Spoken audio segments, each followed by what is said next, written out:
Hello, everyone. Welcome to the Fraudcast. This is that no man's land week in between Christmas and New Year's where we don't know what day of the week it is. I feel like I'm full of cheese. I feel vaguely like maybe I should eat a vegetable. I don't know. I'm surviving on cookies and cheese at this moment. Hanakawa is as well, but she's also out of town. So this week it's just going to be me, but we have a interesting episode for you today. Today I have with me a woman that we're going to call Valerie. Now, Valerie has recently gotten out of a relationship with Syngin, who we know from previous seasons of Syngin and Tania. Now, I think we last saw Syngin after Happily Ever After. I think that was the last season we saw him on. And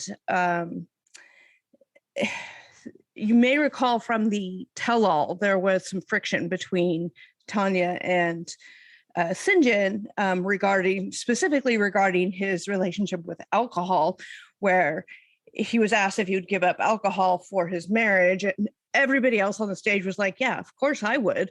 And he was like, no. Well, as we later learned, they did in fact split up. And Syngin, I think, was going on the single life. I'm not entirely positive. What I know, everybody, there's been pictures of him out and about, this, that, and the other thing. What we know is that he is, currently living in Arizona. And I have with me a woman we're going to call Valerie, who is just out of a relationship with him. And I want to give you guys all a big trigger warning on this, because essentially the story that she's going to tell you is basically that Syngin was an abusive alcoholic, emotionally, some physical, and we're going to have her tell her story, possibly as a warning to others, and we're going to treat her with as much compassion as she absolutely deserves at this point, given what she has gone through. So I'm going to introduce you guys. Valerie, welcome to the show. Hi, thank you. Thank you for reaching out to me. So I want you to talk about, so you met Syngin via social media, but you weren't really aware of his show. Like, you knew vaguely that he was on the show, but you hadn't seen it, correct? Yes, I had people in my life that watched. I had seen, trailers and previews and whatnot, and I did notice him for sure. So I started following him on social media. Okay, so you, like a lot of the world, thought he was very attractive, and you followed him on social media. You were in a relationship at the time. You were just a fan, is what you've said. So at some point, you and your boyfriend were breaking up. And yes. I want to put this out there and say that because you were in a very vulnerable position in the process of the fact that you were breaking up with your boyfriend. And I think we've all been there where during a breakup, we feel very vulnerable.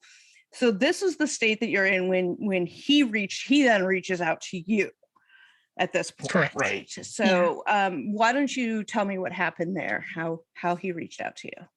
Sure. I just got a simple message that said, hey, and I was really surprised because to me that was like, oh, a celebrity that I'm a fan of is talking to me. So I expressed my surprise and we just naturally fell into conversation. He advised me he was going to be in my area soon. And he said, do you want to do a getaway? And I agreed. I was in a breakup. I was looking to kind of be free a little bit, looking to kind of do something a little adventurous. So, we booked it. And that was it. We can all relate to that, right? Like just throwing caution to the wind and being like, fuck it. Right. This sounds fun and exciting. And when you say your area, I don't want to give away exactly where you live, but can you tell me generally? The East Coast. The East Coast. So he was going to be in your area. So how long had you been talking, or had you been really talking that long before you guys decided to meet in person? It was about a month before I met him in person. Okay. So during that month, can you characterize like what that was like? Like how that Um, led to you guys deciding to go away together. well, we decided that immediately. And then for the Okay. remainder of the month, it was just a lot of joking around, getting to know each other. He did ask a lot of kind of inappropriate sexual questions that I sort of laughed off because he probably assumed I was just going to be a one night stand. And I didn't really argue with that. I just kind of, like I said, was just looking to have some fun and meet somebody new. I can absolutely relate to that. Yeah, so it was just fun, lighthearted conversation. Okay. Little dirty here and there, but that's what it Okay, is. so any parts of this conversation that may have been a red flag, you kind of just laughed off because you weren't looking for a relationship. You were kind of like, oh, let's just go have fun. You didn't know what this was going to turn into, right? Yeah. Well, he asked a lot about what I like sexually, and he expressed what he was into. Are you comfortable sharing any of what he shared in that regard? I can be vague about it. He expressed his interest in some BDSM type things, which I myself have not been involved in, but I'm very open-minded. And like I said, I was like, this is going to be a great story, so I'm going to go for it. Sure, why not? You're newly single.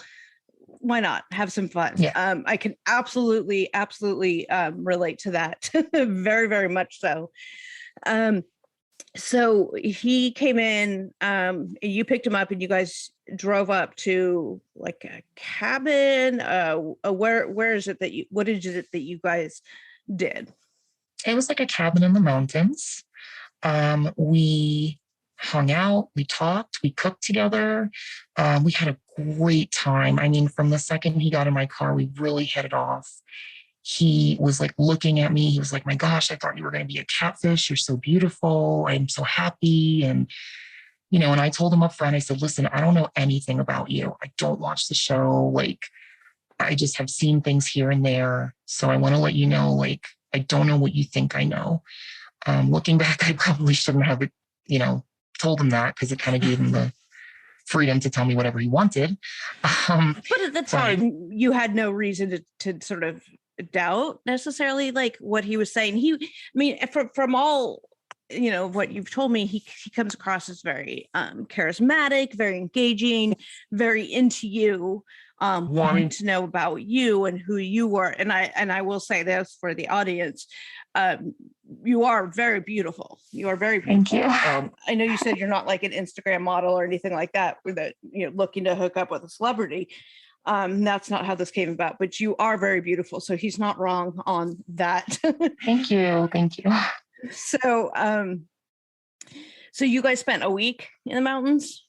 Yeah, and it was a good time. It was fun. There was a couple of scary moments. What do you mean by that? Well, this I can discuss because I haven't talked to anyone else much about this or done anything official with this, but there was one point where I was just laying down. I was kind of falling asleep. It was about almost 1:00 in the morning. And out of nowhere, he just, with all of his strength, smacked me on my bottom and left. I was bleeding. I still have a mark. Wow. I took pictures as it healed. Mm-hmm. He took a picture of it because he was so proud of himself. And, he was kind of goofing off. So it was a red flag, but at that moment I was really into him and I probably shouldn't have laughed it off. He also had shown up with all kinds of bondage stuff and just things that I was like, this is a lot for the first time meeting somebody. And none of this is wrong or illegal. It's all just kind of red flag stuff. I want to tell you about how I'm still having a love affair with my Ember Wave. Ember Wave is the first wristband that helps you feel cooler or warmer at the press of a button. Ember Lab's mission is to bring thermal wellness to the world. They're passionate about using temperature to help every person feel better physically and emotionally.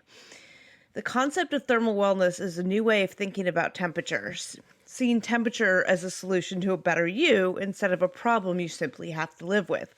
Now, with me, You guys know I have MS. I can't regulate my temperature very well. So the Ember Wave has been a godsend to me, especially right now as we're going into fall. But it's like one day it's really hot and the next day it's really cold and the temperature's all over the place. And so having the Ember Wave has been so great for me to help feel cooler or feel warmer if I need it with just the press of a button because I wear it on my wrist. So the wave works by using thermal sensations to deliver a brand new category of safe, non-invasive, and natural solutions that leverage the body's response to temperature, helping people control their hot flashes, sleep better, and manage stressful moments and live more comfortably.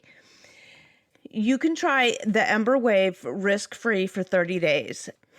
Ember is offering our listeners $50 off. To get this limited time offer, go to embrwave.com/fraudcast and get the discount. It will be automatically applied at checkout. That's $50 off your order today. Go to embrwave.com/fraudcast. Did you know that 30 million women are impacted by weakened or thinning hair? If you are among them, know that you're not alone and that there is a solution that you can trust to deliver results. Thousands of women have taken back control of their hair with Nutrafol, with many users raving that the supplement not only transformed their hair, but restored their confidence too. Nutrafol offers 2 targeted formulas for women that are clinically shown to improve hair growth and thickness with less shedding through all stages of life. Healthier hair growth takes time. You'll begin to experience thicker, stronger, faster growing hair in 3 to 6 months. In a clinical study, 86% of women reported improved hair growth after 6 months. More than 1,500 top doctors recommended Nutrafol as an effective and high-quality solution for healthier hair.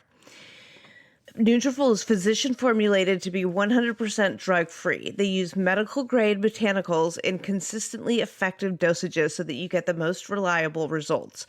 You can visit Nutrafol.com and take their hair wellness quiz for personalized product recommendations that are unique to your needs. No matter what your stage in life is, Nutrafol has a solution. Personally, I'm using Women's Balance, which is formulated with additional hormone support for those ladies of a certain age with thinning hair through menopause. Nutrafol's powerful ingredients bring your body back into balance. You may also notice improvements to your overall well-being, including more restful sleep, less stress, and better skin, nails, and libido, which, come on, ladies. Support is always great there. You can grow thicker, healthier hair and support our show by going to Nutrafol.com and entering the promo code FRAUDCAST to save $15 off your first month's subscription. This is their best offer anywhere, and it is only available to U.S. customers for a limited time.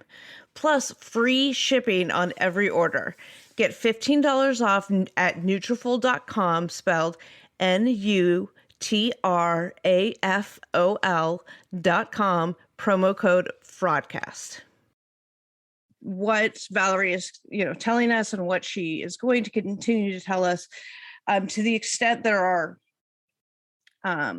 potential criminal liability or other things, we as a Fraudcast, we understand that those are just allegations that she is making as a woman to woman. I feel an incredible amount of compassion for her, and I want to keep it that way. But for legal reasons, obviously, these are allegations. These are not things that he has not had the opportunity to respond to this in a legal sense. But Valerie wanted to get some of the story out here so that potentially as a warning to others. I know you've said to me that he has a lot of women DMing him and things like that. And it's easy to fall for some of his charisma, as is usually the case with people that are like this, I will say. So continue with your story. So you had this incident where he smacked you. Something flashes in your head like, maybe this should be a red flag, but you kind of brush it off because at this point, right, you're still like, you're having fun, you're having a good time. You don't want to, rock the boat, so to speak. Is that Exactly. I feel like I can be right there exactly. I know exactly that feeling. So go ahead and continue. So things like that kind of continued to happen. He would pick up my phone and start taking pictures of me without asking, and didn't mind because it was on my phone. But sometimes he would like send them to himself, and again, just things that were kind of like, this doesn't seem right. And actually at the time I was also having a huge disagreement with my ex-boyfriend about some issues regarding custody. And Syngin was really there for me. Like, I mean, he was like, don't let them get you down. They're just trying to hurt you. Like, he's just jealous. I'm here for you. I'm going to be a part of your life. Like, I'm not going to let you deal with this alone. I mean, he was like really there for me. So it was hard for me to make the connection. Like, it was like a dichotomy. Like, part of him was like this like aggressive, like mean, laughing at pain kind of person. And the other part of him was this like sympathetic, just gentle, love person. And I was like, I didn't know really what to think at this time. Right. I didn't. And he was providing you with the support and emotional support that anyone would want, especially at that particular time. Having somebody on your side, somebody in your corner supporting you. I mean, who wouldn't want that, right? And of course now we can look at it and say, he was taking advantage of you being in this vulnerable state. But at the time, the red flags weren't big enough to outweigh the positives that were going on. So you guys spent a week in the cabin, and it was aside from a few possible red flags, it was a great, right? You said, he was a fantastic guy. He was really into you, really supportive, really cared about you. Yeah. So I just got married, and I'm married into a large, close Italian family. Lots of relatives, lots of cousins and aunts and uncles and grandparents, and a lot of people in this family. And I don't know anything about them or their stories. So that's why I'm really excited that this holiday season, I get to give a gift to these loved ones that makes them feel special and unique, just like the relationship that we share. That's why I'm giving everyone I care about Storyworth. Storyworth is an online service that helps you and your loved ones preserve precious memories and stories for years to come. It is a thoughtful and meaningful gift that connects you with those who matter most. Every week, Storyworth will email your relative or friend a thought-provoking question of your choice from their vast pool of possible options. Each unique prompt asks questions you've never thought to ask, like, what's the bravest thing you've ever done in your life? Or, if you could see into the future, what would you want to find out? After 1 year, Storyworth will compile all of your loved ones' stories, including photos, into a beautiful keepsake book that you'll be able to share and revisit for generations to come. Reading the weekly stories helps connect you with your loved ones no matter how near or far apart you are. So I'm excited to learn all of these stories about all of these new members of my family. With Storyworth, I'm giving those I love most a thoughtful, personal gift from the heart and preserving their memories and stories for years to come. Go to storyworth.com/fraudcast and save $10 on your first purchase. That's storyworth.com/fraudcast to save $10 on your first purchase. It's time to get real about mental health, you guys. We're coming out of the pandemic and things are open and people are going back to work, and this is bringing on a whole new set of stressors and anxiety and all kinds of issues for me personally. I am really grateful to have access to our sponsor, BetterHelp.com. BetterHelp is professional counseling done securely online. You get timely and thoughtful responses, plus you can schedule weekly video or phone sessions, all without ever having to sit in an uncomfortable waiting room, especially since for me, physically going to a brick and mortar place is part of the anxiety inducing for me. So being able to talk online through your phone or your computer is really fantastic. It's more affordable than traditional office counseling, and financial aid is also available. The service is available for clients worldwide, and you can find the particular expertise you need online. You don't have to be limited to just those people who are close to you. The licensed professional counselors at BetterHelp.com, they specialize in depression, stress, anxiety, relationship, sleeping, trauma, anger, LGBTQ matters, grief, self-esteem, and so much more. Anything you share is confidential, it's convenient, professional, and affordable. In fact, so many people have been using BetterHelp that they are recruiting additional counselors in all 50 states. I want you to start living a happier life today. As a listener, you'll get 10% off your first month by visiting our sponsor at betterhelp.com/fraudcast. Join over 1 million people who have taken charge of their mental health. Again, that's BetterHelp, HELP.com/fraudcast. So then what happened after that week was over? Did he go back to Arizona and you went back to your... Yes. So we said goodbye. Okay. I was trying to be strong about it. I was trying to understand, like, this isn't something permanent. This was just a nice week. But he was crying and he was like, I can't lose you. I can't leave. Like, I don't know what to do. He's like, please come visit me. And so we said goodbye. We kissed and hugged and cried. We took pictures. We kept in touch every single day. And eventually the flight was booked. And I went back to Arizona to see him. And I will say this, I got a lot of warnings from a lot of people. My family, my friends, he's a scumbag. Haven't you ever seen him on the show? He has a drinking problem. He's an asshole. Like, he treats his wife like shit. He's doing this and that and the other thing. And I defended him relentlessly. I said, you don't understand. He's had a rough childhood. I feel like I know him. I mean, I really gave him the benefit of the doubt. I really tried to convince people that he was different than what was on the show and that was all just made up for drama. Mm-hmm. So that's it. We booked the flight and I was back in Arizona, or back with him in Arizona. How long did you spend in Arizona? I spent a week. Okay. And, day one, he was posting pictures of me on his story. We were out at bars and restaurants. People recognized him. He introduced me. It was going really well. He was treating you like a girlfriend. Yeah, definitely. He was acting as if you guys were a couple, and he was proud of you and out, and he wasn't trying to keep you a secret or anything. Yeah, he was like, oh, all these guys are looking at you, but you're here with me. And he was really into the fact that my ex was upset about it. He was like, yeah, he must be so jealous right now. Oh man, he's probably dying inside. He was loving it. So that's, I think, where the narcissism kind of comes in a little bit. He was feeding off the fact that he was disrupting everything in my life. Oof. So again, the week went well. More red flags. And These red flags were they sort of an escalation of the previous? How did things escalate, or did they escalate at this point? I first noticed the drinking.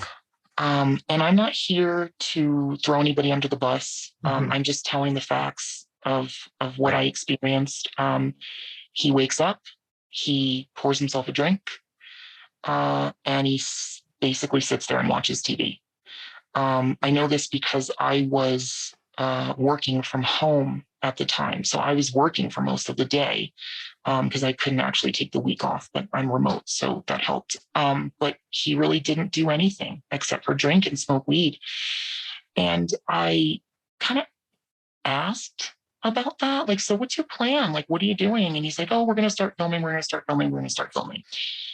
I try not to question it because it's not my business. I didn't want him to think I was interested in him for the show. I really just focused on him as a person. But the drinking was apparent day one, and day two, and day three, and continuously. The first night that it got really bad, we had gone out to an arcade type place, and his jealousy reared its head. I had being newly single, I was getting a lot of messages from people, guys that had saw that I was not with somebody and they were interested.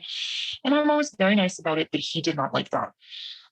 He, at one point, punched my cell phone out of my hand, kind of like started punching the game that was next to us. There were people there that definitely witnessed this, by the way, and they looked horrified. But I was terrified and embarrassed, and I just picked my phone up off the floor and I just tried to like kind of curl into a ball. I like didn't know what to do. Then on the way home, he was screaming, "You're a stupid, dumb bitch. You put yourself in these situations. You're a fucking stupid bitch." And he like shoved me, and I was driving because he was very drunk. So I was driving his car. And I was like, I was just silent. I just froze. I was like, I can't believe this is happening to me right now. I think that anybody who's been in an abusive situation can sympathize with what you're talking about. So go on. So yeah, just punching the dashboard. We got home and he started like punching his mirror, and I was like, you need to stop. Like, you're gonna hurt yourself. And I tried to kind of like calm him down, and he was like squeezing my hand, like grabbing me, like, to the point where I was like, oh my God, stop.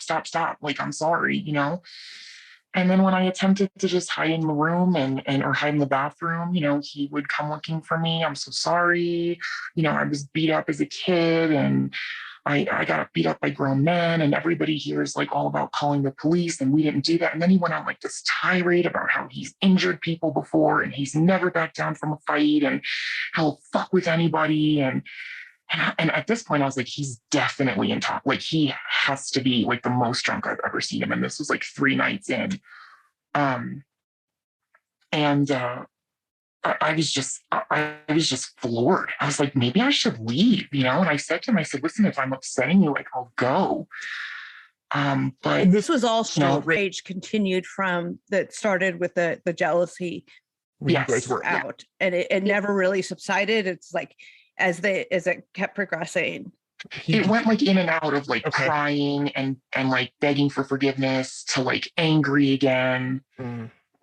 I did not know what to do. I had never been faced with this kind of instability before. It's a good word for it. Yeah, it was volatile. And I felt so bad for him because he would tell me these stories of things that happened to him as a kid. And I was like, he doesn't mean to be this way. And up until this point, the intimate part of everything was a little scary, but like, okay. There came a certain point where he expressed his interest in trying something. And, I said I would try.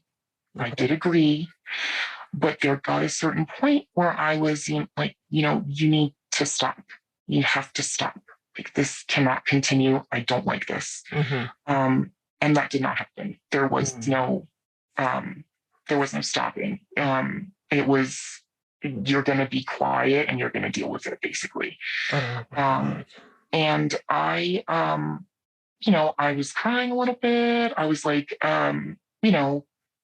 just telling myself, like, don't be a prude, like, just, and all the love, I mean, the messages and the videos and the voice messages he sent me, I was just like, I don't want to mess this up. Like, I can't mess this up. He's like so in love. He literally said, I'm falling in love with you. And I was like, I can't mess this up. So, that was a little traumatic. And so to be clear, you had consented to something. You, in a sexual manner, you withdrew your consent, and he continued despite that. Yes. And it, I tried to sort of arrange myself in a position to discontinue the act, but as he's told me, and I've mentioned to people, he is freakishly strong. I mean, freakishly strong. And actually recently I heard somebody told me he like broke a glass just from holding it. And I was like, not surprised. He breaks everything. Like he is crazy strong. So after that night, we were not intimate again. The next night I was a little, I was like, I need a break. like, this is not okay. And I kind of like, that night I like kind of went to the bathroom and just sort of waited till he was back on the couch smoking weed and watching TV again so I could go to bed. So, it was rough, but again, the next day, he introduced me to his friend. He took me out, like, you're beautiful. You're with me. Oh my God, you're amazing. You have no idea how much I like you. Like, what am I going to do when you leave? Love bombing. It's the total love bomb and the manipulation of like a Nagasaki level love bomb, nuclear love bomb. I'm literally ashes right now. So, and then the night before I left, we kind of picked back up, and I don't want to go into too much detail, but there was another incident in which it came to be that my hands and feet were restricted. Mm-hmm. My breathing was restricted. I was blindfolded. There were pictures taken of me that I did not know he was taking. Oh my God. And I, again, not having experience with this, wasn't aware that there needed to be a safe word, and even if there was, I was not able to say it. So, right. Well, he wouldn't have honored it. I mean, you had previously experienced where you had said, no, I'm not comfortable with this any longer. And he didn't abide by that. So, yeah. So yeah, I was just like kicking. And, again, I was telling myself, like, don't be a prude, just chill. And I remember, like, I tried to breathe and I just made this horrible noise and it like scared me. And I was like, I have to get out of this. And like, I think he realized, and he kind of like finally just let it be. And then the next morning, I mean, after that, we just went to sleep. I was like, I just couldn't, it was so emotional too. I was like, I don't know what's going to happen when I leave.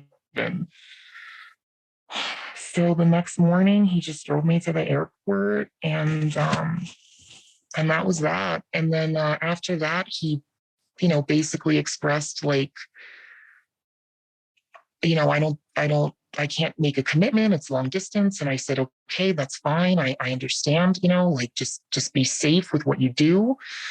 And just don't lie to me. That's all, just be honest with me. And kind of in the back of my head, I was sort of like formulating a plan. I was like, okay, you talk to somebody about this. And I did tell my therapist, and I didn't give her any details again, because to be honest, I was mortified. I just told her that he was aggressive. And,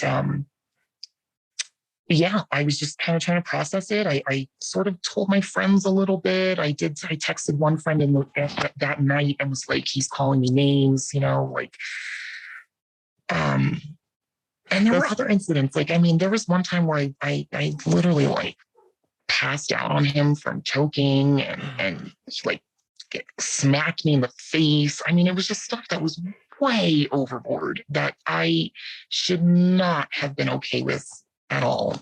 And I was just totally under a delusion. And I think that if I show anybody the messages and the voice messages and the videos and everything, they'll be like, this guy's in love with you.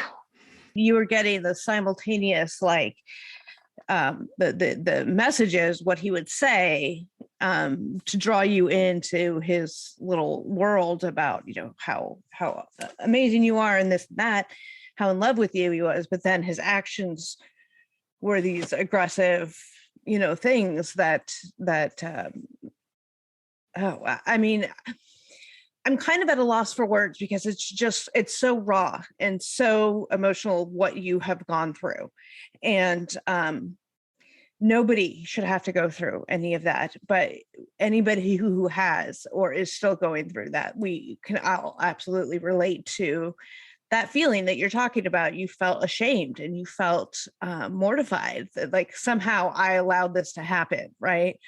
So tell me a little bit. Okay, so after you guys left things in Arizona and you're back at home and you guys continued to talk, Yeah, every day, messages, pictures. And, I thought I really did think about it, and I just wanted to be there for him. I wanted to respect his privacy. I wanted to understand him. I wanted to maybe know myself better and say, well, maybe that I needed that experience to open up a little bit.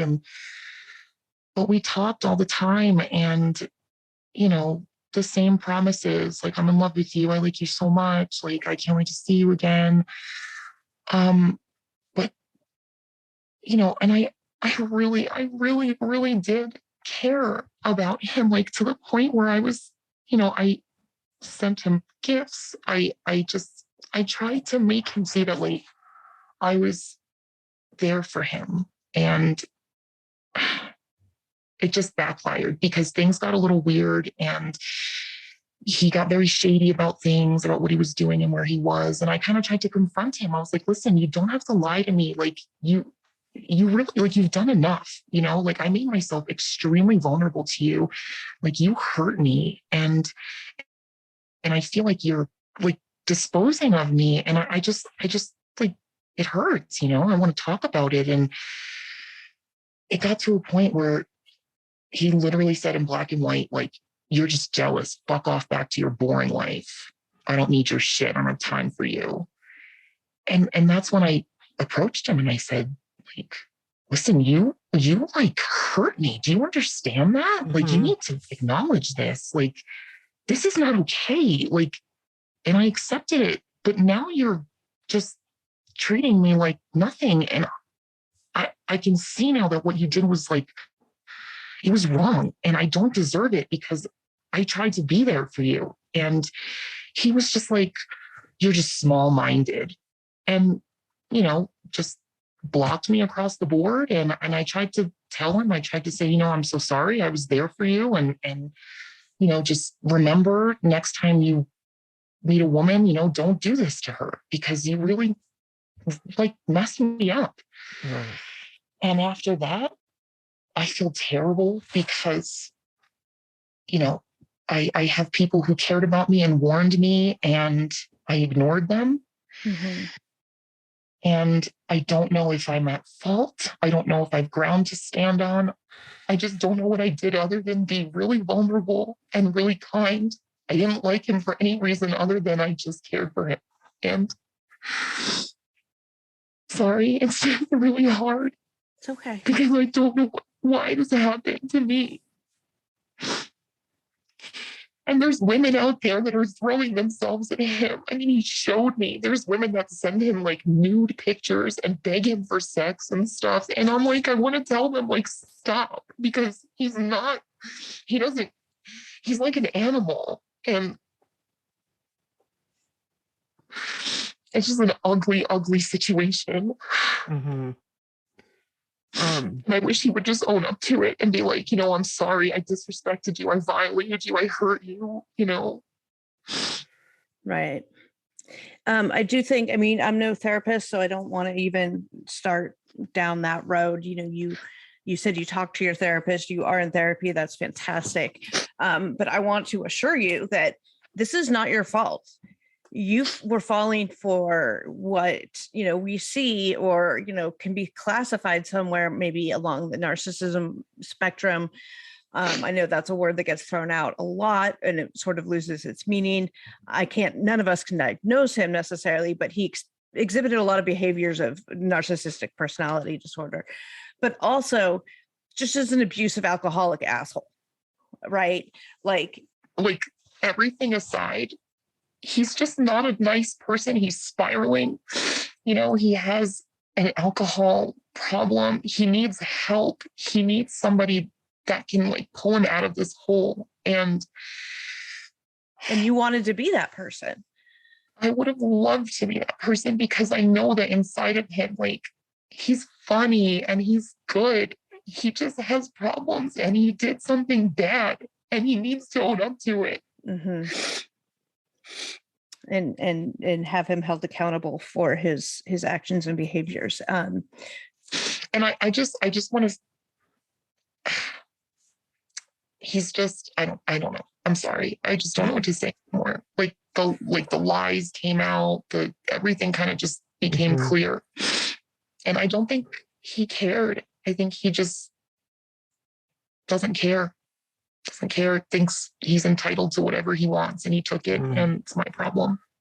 Well, it's unfortunate. I'm so sorry that you have had to experience what you've experienced with him. Hopefully, you coming and telling your story will serve as a warning, maybe to other women. Maybe it will help you in your healing journey, which you have started on, at least with going to therapy and things like that. I have so much compassion for you, and so much empathy and sympathy for the situations that you've been in.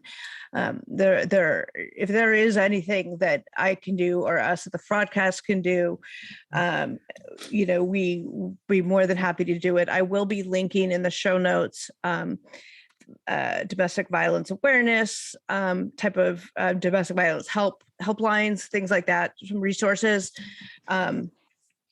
And that you can call, email, websites, things like that. I will list all of that. And if you believe that for everybody out there, if you believe that you are in an abusive relationship verbally, it doesn't have to be physical, it doesn't have to be sexual, but if you have those components, and any of those things, it's not your fault, and there is help.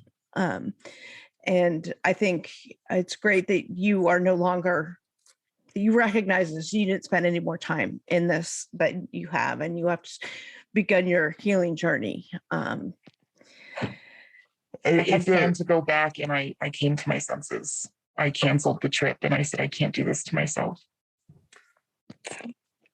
Wow. Well, if there's anything else that you would like to say and share and put out there, floor is yours. A couple of things. First of all, you never really know somebody, ever, ever, ever. No matter how intimate you get with them, you don't know somebody. And the second thing is, be careful what you're doing on the internet. Be careful who you're talking to. Be careful who you believe and who you trust. Honestly, I want to tell all those girls sending him pictures, stop, because you're feeding the beast. Stop it. Like, it's not gonna help you in any way. You're literally feeding the beast, and you need to have, some common sense about it, because that stuff is out there. I've seen it with my own eyes on his phone. And I just want to tell girls to just be careful. Girls, women, whatever, be careful, because it's so easy to be lied to and to believe people. So easy to be starstruck, Yeah, even with someone who's not a quote unquote reality star.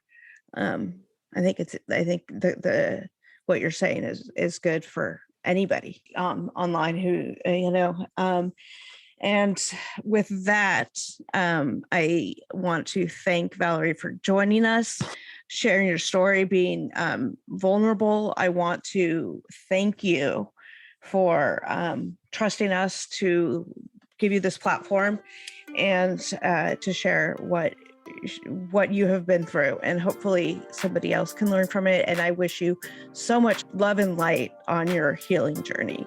And with that, we are the Fraudcast. Thank you.